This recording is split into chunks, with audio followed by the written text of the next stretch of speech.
मित्रों, वैसे तो आज तक स्त्रियों को समझने में कोई भी सफल नहीं हो पाया है, लेकिन आपको ये जानकर आश्चर्य अवश्य होगा कि हमारे 18 पुराणों में से एक गरुड़ पुराण और सामुद्रिक शास्त्र में महिलाओं के बारे में तो नहीं बल्कि उनके कुछ अंगों के बारे में विस्तार से बताया गया है।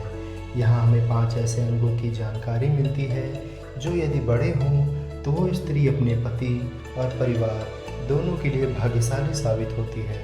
तो मित्रों, आइए जानते हैं उन्हीं अंगों के बारे में हमारी आज की इस वीडियो में। नमस्कार और स्वागत है आपका हमारे चैनल पर। मित्रों, सामुद्रिक शास्त्र महिलाओं के अंगों का एक विस्तृत वर्णन करता है, जिसमें महिलाओं के बालों से लेकर पैरों और नाखूनों तक की स्थिति को बताया गया है, और ये भी कि उससे क्या फल मिलता है। दरअसल सामुद्रिक शास्त्र की माने तो प्रत्येक महिला अपनी एक खासियत के लिए होती है, और महिलाओं के यही लक्षण किसी पुरुष के लिए बेहतर या भाग्यवर्धक साबित होते हैं। सामुद्रिक शास्त्र इसी तथ्य को उजागर करता है।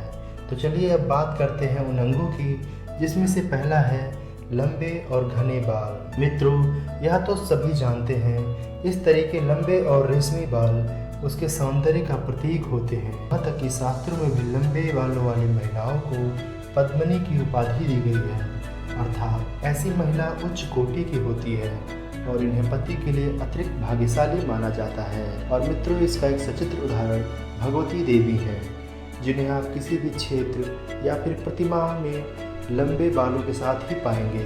दूसरा है वक्ष स्थल। मित्रों, सामुद्रिक शास्त्र और गरुड़ पुराण में बताया गया है कि ऊंचे सुडौल और बड़े वक्षस्थल वाली महिलाएं सौभाग्यशाली होती हैं, और इनके सुडौल वक्षस्थल धन, संपत्ति और ऐश्वर्य का प्रतीक होते हैं।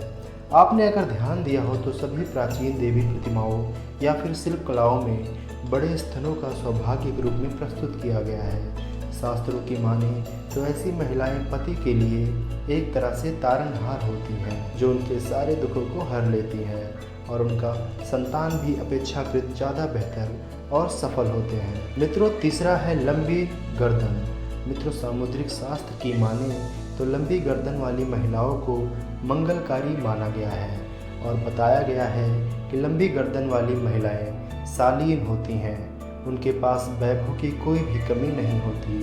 साथ ही ऐसी स्त्री के पति भी उनके सौभाग्य से संपूर्ण होते हैं। चौथा है मित्रों बड़ी आँखें। मित्रों, शास्त्रों के मुताबिक बड़ी आँखों वाली महिलाएं भी बहुत सौभाग्यशाली होती हैं। इन्हें विदुषी, विवेकशील और समझदार माना गया है। बताया गया है कि ऐसी महिलाएं सिर्फ पति के लिए ही नहीं बल्कि पूरे परिवार के लिए शुभ होती हैं, जो कड़ी से कड़ी विपत्ति आने पर भी अपनी सूझबूझ से पूरे परिवार को संभालती है, और इनकी उपस्थिति इन बातों से भी घर में लक्ष्मी की कभी कमी नहीं होती है। मित्रों, पांचवा मांसल और पुष्ट जांघाएं। सामुद्रिक शास्त्र के अनुसार मांसल और पुष्ट जांघों वाली महिलाएं भी सौभाग्यशाली होने का प्रतीक हैं। माना गया है कि जिन महिलाओं की जांघें मांसल होती हैं वो बहुत ही सौभाग्यशाली होती हैं, और इनके कारण पति को मकान, वाहन का सुख बेहतर ढंग से प्राप्त होता है। इसके विपरीत पतली और विकृत जांघों को शास्त्रों में अशुभ माना गया है। तो मित्रों, इन 5 अंगों के अलावा सामुद्रिक शास्त्र में कुछ ऐसे और महत्वपूर्ण अंगों के बारे में भी बताया गया है जो उनके सौभाग्यशाली होने का प्रतीक है। मित्रों, पैर की अंगुलियां।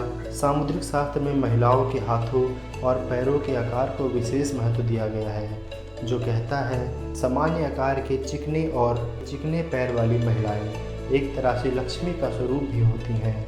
इसके अतिरिक्त जिन स्त्रियों के पैरों की सबसे छोटी अंगुली कुछ लंबी और भूमि को स्पर्श करती है, उन्हें घर परिवार के साथ पति के लिए भी बहुत सौभाग्यशाली माना गया है।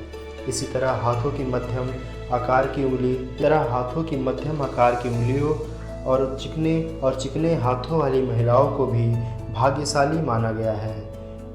7वां लंबी नाक। मित्रों, ये तो आपने सुना ही होगा कि लंबी नाक वाली महिलाएं कुछ गंभीर और शांत स्वभाव की होती हैं। शास्त्रों की माने तो ऐसी महिलाएं हर विपत्ति का सामना करने में सक्षम होती हैं, और इनके घर में रहने से पूरा परिवार सुरक्षित रहता है। साथ ही सामान्य सेवा, सामान्य कान वाली महिलाएं परिवार के लिए बहुत ही अच्छी मानी गई हैं। और मित्रों, संभव है यही वजह रही होगी कि हमारे घर के बड़े बुजुर्ग भी विवाह के लिए लड़की देखने जाने पर उसकी शारीरिक सुंदरता देखने के बजाय लड़की के शारीरिक अंगों और इन लक्षणों पर अधिक गौर करते थे। तो आज की प्रस्तुति में फ़िलहाल इतना ही। आपको ये वीडियो कैसी लगी नीचे कमेंट में ज़रूर बताइएगा, और अच्छी लगी हो तो इसे अपने मित्रों रिश्तेदारों के साथ साझा अवश्य करें। ऐसी सभी आध्यात्मिक और धार्मिक जानकारियों से जुड़े रहने के लिए बने रहिए हमारे चैनल पे। आपका बहुत बहुत शुक्रिया। चैनल को सब्सक्राइब करना ना भूलें।